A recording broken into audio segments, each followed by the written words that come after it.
Okay, and welcome to Water's the New Gold. Today I've got my the amazing Chief Operating Officer of Origin Clear, who's got his evening beer. All right. Here we are I'm finally on the East Coast with you. It's kind of the way it works down here. Well, that's Florida, you know what I'm saying? But as people are joining us, literally yesterday we had, we still have boxes everywhere, but last night was our first night in living in Florida. And I must say I'm a happy camper. Then, of course, today you had to hit me with all this good stuff about Florida in terms of opportunity, but it's also in a pretty amazing state in terms of pollution. Oh my gosh. It depends on how you think about it. It's complex, right? So there's wonderful things about the state of Florida, being free and interesting and productive for industry. But at the same time, there's also some fairly dirty industries down here, which always present industrial solutions that have to be cleaned up.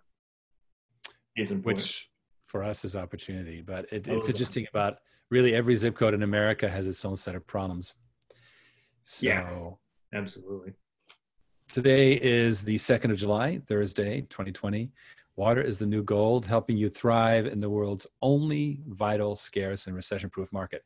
Now, this is more than just a slogan because we are working to make water the new alternative investment. And water has been super stable since 1858 when the original company that became Veolia was launched in France. And it's never had a crash the way real estate has had or oil and gas. It's just not a speculative environment. And we're finding now that water treatment is going to the edge, as we say, that water systems are small enough that everyday investors can invest. That is the whole investor water story. But today we are going to be covering some of the more classic Origin Clear activities. And before I go on, I'm just going to give you little disclaimers, safe harbor statement. As usual, we do our very, very best to anticipate actual facts and to state only the facts, right? But of course, we're not prophets. We do our best. Regulation A, we're literally refiling the Regulation A with some improvements, and you'll be hearing more about that. And then finally, the Regulation D is what's going on right now, where you can invest in an offering of the company that is a very interesting features that we can discuss separately. Okay, so I'm going to stop sharing. And Tom, I would like you to go ahead and take over and show us what you got. Cool. So what am I talking about today? So I actually was informing Riggs that we were working on a project to deal with phosphate, and phosphate ends up in wastewater streams, and you're like, well, how does phosphate get in water and why is it a problem? And, the truth is we constantly get people calling going, I want to take care of this problem. There's arsenic in the water. I want to take care of this problem. There's benzene in the water. I have a problem. There's phosphate in the water. And you're like, we get the request and you start thinking going, well, why? Or who's this industry or what's really going on? And ironically, in Florida, there's a big problem here that's been going on for some years around phosphate. And phosphate is a naturally occurring earth mineral that Florida just so happens to be very blessed with because there's the largest phosphate deposit in the entire United States here in Florida. Mm-hmm. And it actually is mined. It's strip mined of all things, which, that awful dirty word where they literally just tear at the earth and pull the dirt away and stuff. And, Florida supplies 65% of all of the phosphate for the entire United States and 15% of the world. It's a huge export. It goes out of Tampa Bay, actually. There's a big production facility there basically that, boots that stuff out of here. Unfortunately, phosphate's insanely toxic. And it's basically got like some uranium in it. Basically, it's like a weak uranium. I hear that. Yeah, Florida has naturally occurring uranium and radon, right? Mm-hmm. Right, because of these big deposits. Because back in like 1881, this guy's like surveying all of Florida, and he figures out like this blue strip here and this red strip here on this map is like these deposits of phosphate, and they figure it out. They send it to the Smithsonian. They determine that it's actually pretty important stuff. back in the day, they're realizing that, phosphate can be used for different industries. But the number one use of it, really picks up years later because phosphate becomes one of the top ingredients to fertilizer, and fertilizer being the big thing for agriculture. And so in that way, this huge deposit that sits, just east of Tampa happens to be the largest mining operation of phosphate in the entire United States. Wow. And it's massive, and it's been going on for 100 years. But from 1960 till 2000s, you had 60 strong years of it just expanding exponentially, of them mining the daylights out of this product. And you can see the chart here, them really pulling a lot of phosphate out of the ground. And it's all coming out of the ground right here in Florida. Well, have all your thoughts on it. If you understand what is fertilizer and what is phosphate, the bottom line is there's a problem here on what they do in order to produce phosphate. And so when they pull all the materials out, they throw it in these settling ponds and they wash it down with water in order to do the separation, and then scrape the phosphate off. And then there's a waste stream of water that comes with it as well. But instead of treating it, they just make bigger and bigger ponds that basically hold more and more of the wastewater. And then in order to try to produce more phosphate, they pour more water on it. So what they're doing is they're sucking the aquifers dry in Florida to dilute the phosphate production. And what you're having happen is it's causing all those sinkholes in the aquifers, because you're just collapsing the aquifers in the state. And then, of course, the other side of this, as you have all this phosphate coming out and all this waste stream going out, you're pushing all this fertilizer basically down the rivers out into the Gulf of Mexico. And that's what's causing your red tide blooms. So, interesting little play. You can just trace it all back to this industry. And it turns out, like, what you're looking at here is a mountain in Florida. There's actually mountains. Oh my God. Yeah, 200 to 400 feet high of gypsum stack. It's a real thing. So this is actually like 60 miles east of Tampa, where you're living right now. And there's literally mountains of soil. And what you're looking at is a phosphate gypsum stack. And so what you'll see is they literally have the material that they've mined around, piled. Then they put processed water at the top of it. And then they basically have a whole drainage and processing water system at the bottom. So this is where our job comes in. We actually have the technologies to service the processed water at these sites to make them less toxic, which is kind of interesting. And that's where, Dan and I were coming up with it. And I was looking at, like, one of the facilities of one of the plant producers. You can see it here on the right. It's a typical plant where they're doing the extraction. The thing on the right, if you've noticed this, it looks like a pond. That's that gypsum stack that's actually 200 feet high with a pond on top. Oh my God. It's a mountain in Florida. And then you see on the left, the actual distance from space. Right here is actually that same little processing plant. Oh my God. This little tiny thing in the corner. And this pond lagoon is actually something of 5 to 40 acres of these toxic ponds full of basically toxic water. Oh my God, it's crazy. It's crazy, right? And so, like, the scale of the problem, the scale of the issue is fascinating, because all you need to do is overlay the sites where the mining is taking place, the sites where the phosphate deposits are, and where the aquifers are, and the ones that are being impacted. And you'll see, high correlations to the water table issues. And then you also see the problems, with red tide, because red tide is directly related to, phosphorus and nitrogen, which ignites the algae blooms. And then lastly, the sinkhole issues. This is a picture of a massive sinkhole at actually one of those plants, like I just showed you, where it literally sucked up 215 million gallons of radioactive wastewater. And it went 300 feet down into the ground, just all this crazy stuff. And I was like, I was like just trying to read about it. You can, there's all these maps of, like, where all the sinkholes and what's going on here in Florida. And I just find it to just be one of those crazy, crazy stories about, an industry that's out here in our own backyard.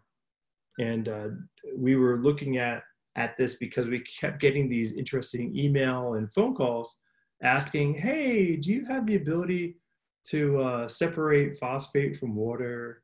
Do you have the ability to, reduce some of the waste stream? And I'm like, yeah, we do. What's it for? Oh, I can't tell you that right now, and I went around the dance for like a couple months on some different guys trying to understand what industry they were coming from. But once I finally put it all together, I was like, oh my gosh, this is a massive industry. There's billions and billions of dollars at stake on this. So what you're saying is this is not just a theoretical discussion. You're actually hearing from industry people who need the problem, a real world problem solved, and they happen to be a very large particular player in the space. Yeah, there's probably, good 5 or 10 players in the space, fairly large names, public companies, each over $1 billion plus in the category. This happens to be one of those facilities that I had contacted one of their engineers, and they were looking to, deal with some of these settling ponds and some of these processing ponds. And, obviously there's a lot of measures that need to go into these places, but, at the very least, there's some mitigation we could be doing in a couple of the spots. And so that's why we're taking a look at it. Fascinating. So basically what we're talking about is an actual sales process where you're at the front end of it. You've spent some time already responding to inquiries, because we get these, and then kind of trying to see where people are coming from with them. Obviously, this is part of the bigger picture for progressive water and modular water systems. Since you were assigned to focus on our revenue centers, what have you been doing? Where's the battle at? Tell us about it. The battle's every day. No, the truth, actually, everybody's super motivated. Mark and Mike and Dan and the team have been just really cranking. I'm really impressed with their get up and go. We've been putting a lot of effort into, I would say, 3 areas. One was our products, right? We had a couple new products we were putting forward, like the booster pump skids, and we were obviously pushing our reverse osmosis and our pump stations. So things that were bread and butter products that everybody needs right now. But the way we're getting them into everybody's hands was changing a little bit. If you remember a couple of weeks when Dan was talking about it, I've been having Dan and Mike and a couple of the guys doing more presentations to consulting engineers, sales engineers, and guys who are in the water industry, so that they see our products and understand how they work and are implemented. And also we're doing CE credits, which are your continuing education credits, because we're at the same time as teaching them about wastewater and drinking water treatment, they're also earning their credits for their engineering, and they're learning about our products. So it's like a win-win for us, right? And that process has led to a lot of new leads, which drove in a bunch of new proposal work. So the guys have been super busy knocking out proposals on our core products, right? Which is wonderful. Then the other side of it was just more marketing. So then it was more about just telling everybody what we're doing. Like, the guys are very proud of the work they do, and they're very capable. And so sometimes we forget, we get caught up just grinding it out. And lately I've been kind of making them take some extra pictures of the machines, write down the story, what it is, and then send out an email. Send it out to your top 10, favorite folks, and send it out to the 50 guys who bought from you in the last 5 years, and send it out to the 100 guys who never bought from you, but they liked us, but maybe they didn't buy from us. And just let them know what we're doing. And we're here, we're alive. Coronavirus didn't get us. Everybody's actually healthy in our shop. Not a single person got sick this whole time, thank God. And, let them know that we're working. So that's been working great. People have responded really positively to that. So simple stuff. Yeah. I mean, you could say really that we're doing what, as a corporate parent, we should be doing, which is the whole CRM, building the Salesforce type operation and so forth, which enables the guys to move beyond sort of the good old boy network and, really run a whole nurture, right? Yeah. But we're doing it, the good old Texas way, which is very personal, which is all right. No, it's true, but it matters because, like, remember, this is an industry that's been around a long time, so guys know one another. You know, Mhm. they're pretty close. So sometimes you just got to let folks know you're out there and you're doing good work, and I think people appreciate that. Plus, let's face facts. Coronavirus kind of jolted everybody to the point where people were just a little froze and they weren't sure, are they working or what's going on with the supply chain. So we're just reminding them that it's like, hey, everybody's got work to do. Let's get to it. So that's been helping. And then on the last front, it's really been innovation. Having working side by side with Mark and Dan and the guys, we're looking at the areas where we have success and capability still. So there's a few little areas where sometimes we make an entire machine, and other times we make an assembly or a component, which is maybe just a critical part. And some of those critical parts are really key to growth in our industry.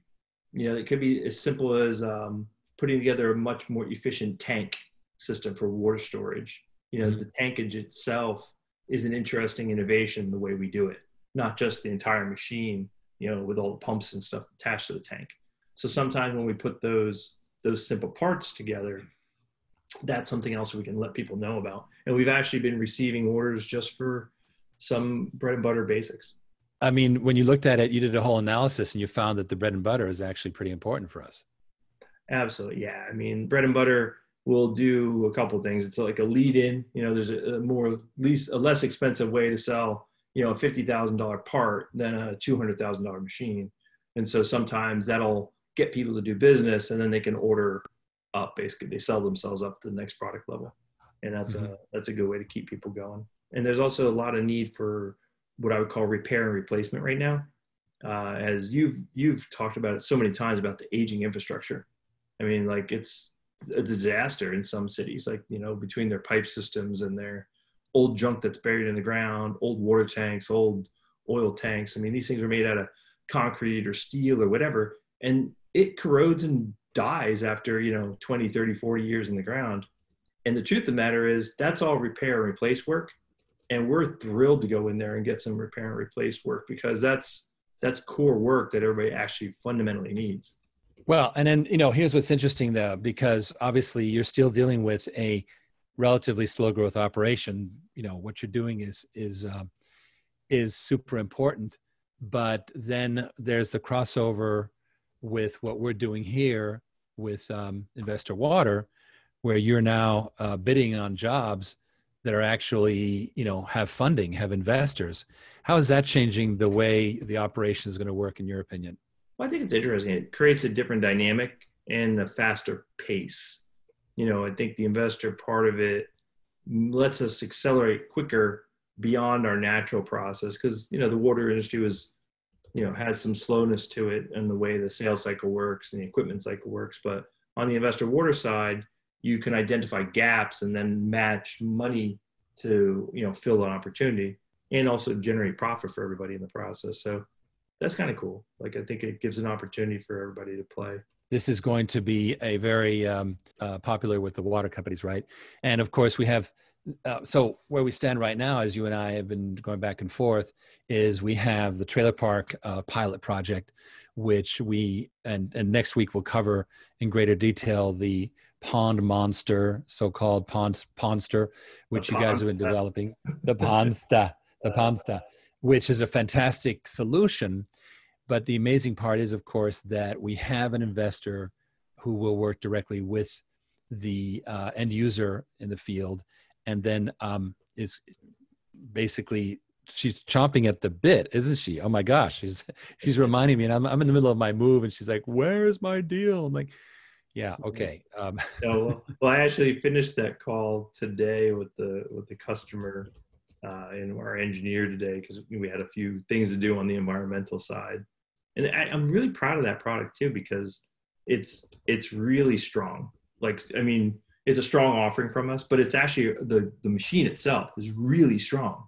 Like, I know for a fact, if you're going into like, some of these outdoor pond scenarios for like trailer parks or, commercial clients, and we put this in place for them, it really, really will work to reduce the issues at that location. And that's why I like it so much, because it's a real it has a real effective, change for whoever's using it. Well, that is exactly how it's intended. So I'm glad you worked with the owner of the property, and we got the investor chomping at the bit. And of course, as we know, we cannot yet operate the marketplace per se with taking a percentage for ourselves, because that would be an investment offering. But the good news is that we believe that we have a viable legal way forward with a potential partner who has worked it out, who's managed to figure out a way to bypass the real estate mortgage industry by having investors, invest directly in properties. Essentially, these are rehabs. It's a whole thing of its own. They're on the, I think, 500. They've worked out how to do these direct offerings. And so we believe that we're going to be able to adopt that. So more on that shortly. We'll be talking more about this phosphate topic, I think, as we go forward, because there's so much to unpack there between that and, the connection to red tide and aquifer levels. But the bottom line, the way I saw it was, we all care about drinking water, right? We care about clean, drinking, safe water. And, this is one of those big stories where it's like, oh my God, this hits like every aspect of all the stuff you've been talking about for 10 years. And it's kind of cool. Like, it's actually something we can play with in our own backyard. So kind of fun. I can't wait. And it's going to, we're going to make a big difference in the Florida Peninsula if we can address this. And good luck continuing to work with these people, these unnamed people that you can't discuss. Hey, they're out there, you can look them up. Right on. Well, thank you, Tom. And I'm going to go ahead and share screen now. So right now you cannot invest directly in water equipment. We hope to have that resolved soon. What you can invest in is our private placement, which is an alternative investment too. Why? An alternative investment is one that is not affected by current stock price. Stock price goes up, stock price goes down, big deal. It offers, typically an alternative investment offers yield, right? And it also offers liquidity and a measure of safety. So what is this? What we're doing is we put together a corporate bond, and this is for accredited investors only or foreign investors. So if you are a non-US citizen and invest, and you're outside the US at the time you invest, you don't have to prove you're accredited. But if you're in the US, then you need to do that. You need to show that you're an accredited investor. We're happy to discuss that with you. What this is preferred stock, which means it's not issued as common stock. During the time that you own it, we pay you 12% dividends per year, paid quarterly, 8% in cash, 4% in stock. And we've been doing, I think we've done this now for 30 months. Yeah, 30 months. So we're very good at paying dividends. And here's the cool part. Let's say whatever amount you invest, 100,000, 25,000, whatever it is, you can then redeem the entirety, basically repay yourself that principal double in stock. So let's say you invested $25,000. Well, let's call it $50,000, because I'm going to get to the other part. Call it $50,000 just for argument's sake. You then get to convert that to not just $50,000 to $100,000 in stock, and it's priced at the price at that time later. Now, upside is if the stock went down in the interim, you are protected. Downside is if you wait too long and the stock starts to run, then you lose you lose the bottom, right? So at some point you have to pull the trigger and convert to common. But at least you're not, basically stock goes down, you don't worry. Stock goes up, you need to start thinking about making that conversion. Finally, we give you 25% of your investment in stock. So in that same example, $12,500 goes to you as a straight out stock grant, and you will redeem it, and it's priced at the time you convert it into common stock. Again, you're protected, from stock price going down, relatively speaking. Remember, there's always risk, but when you convert, you're converting at the price at that time. And again, you want to be aware of the stock doing good things because we've been doing a good job, and you kind of want to convert, but you are protected from the downside. And we want you to discuss that with us. Now, who are the very best people in the world to discuss that with? Well, I was waiting for you to ask me that very, very same question. And that is the wizard of business development, Ken Berenger. He's at extension 201. Ken Berenger, extension 201. Devin Angus is my assistant, and he works with all of the shareholders. He's at extension 116. He's also, if you want to talk to me, he's the best guy to contact. You can always email invest@oceanclear.com. And here's what's cool. If you just type into your browser oc.gold/Ken, you don't have to type in on the HTTPs and stuff. Just type in oc.gold/Ken, and it schedules a call with Ken. And we'd love to have you talk to him. And by the way, somebody alerted us that when we send texts, if you are receiving a text at a landline, then that's not appropriate, and we will make sure that's fixed. So always let us know. We want to be extremely compliant with our group texts. Do let us know at any time.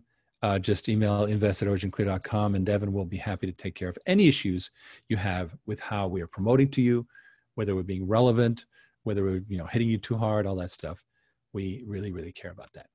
Okay, well, it's been incredible having you guys here. So to recap, Tom is in there just, upgrading all the activities in Texas. Great team, but they were operating very much on the basis of good works that speak for themselves. And what you want is good works that are publicized.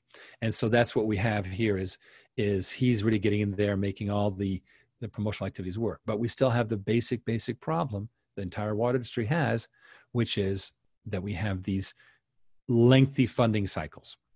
Now that Modular Water Systems is part of our company, we're able to offer roll-in, roll-out systems in a very, very flexible short-term lease or rental program to regular water users. Now, working with municipalities and corporations, we do that the old-fashioned way. But when we're talking to individual companies that are doing their own water work, like breweries or industrial users or animal farms and so forth, they need a system, and they often need it right away, but then they have this whole capital cycle. We can make it happen. How? Because we're developing this marketplace of uniting regular, ordinary investors like you and me with water projects. And I'm super excited about that. Where does that stand right now? We're literally about to pull the trigger on pilot project number 2, which is that trailer park remediation. We have the product, which is we've called the Pond Monster. And it is going to be, again, this is super cool because we roll these things out with funding, and then Texas takes it over as a regular product line to continue it, with or without the innovative self-funding. So we have the investor, we have the end user. Tom has been working on the contracts with the end user, making sure they're all happy, and it appears that they are. Meanwhile, the financier, the investor, has been bugging me like crazy during my move. We're going to bring that together, get the deal done, and then let you know as soon as we have it done. So that's pilot number 2. Pilot number 3 is also in progress. We have an investor. We have a site that wants a hog farm, that wants this pre-treat, again, Pondster, but we're much, much bigger. And that is happening as well. And I feel quite sure that well before Labor Day, we'll have those 2 additional ones done. And then I'll be able to, pull the trigger and take us into a market mode with, at the same time, in parallel, the full legal due diligence. So we'll have a legal structure. I believe I'll be able to tell you about the legal structure next week. Please tune in. These are very, very exciting times. It is the Airbnb for water. And we really appreciate your support as we move into the real world, away and out of the lab. Thanks all. Have a great July. Enjoy the July 4th. And, be safe, but remember to have fun. Thank you all, and good night.